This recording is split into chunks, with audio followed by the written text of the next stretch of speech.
I think sort of growing up, I did watch a lot of movies. I went to the cinema often, but a lot of fiction stuff. Like I was get in the train and go and see Scorsese and that.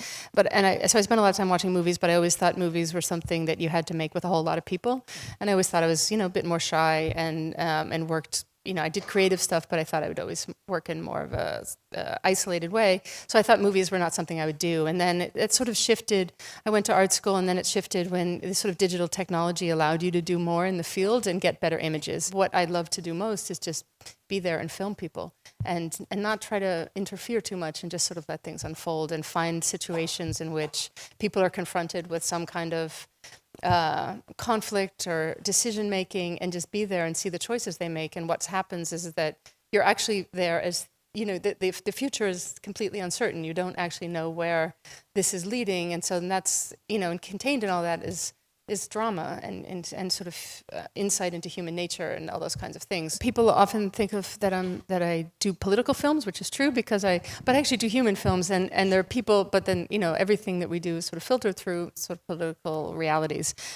So I try to understand those, but through human, by understanding them through humans, and then for me, I learn things. I'll have some preconception going into a project, but then it will change, when I'm on the ground. I'm lucky that people, let me do the filming I do, but I think it's also because I'm not asking people, I don't go into a shoot thinking I need to get this at the end. I, tend in general not to do a lot of interviews, or almost try never to do interviews. Does it just not interest you because of what you get from them? Yeah, they don't interest me. I mean, I'm interested in what people do, not what they say. And you learn something. Like you could say that this film lacks certain content. Like we don't know Snowden's backstory, right? For instance.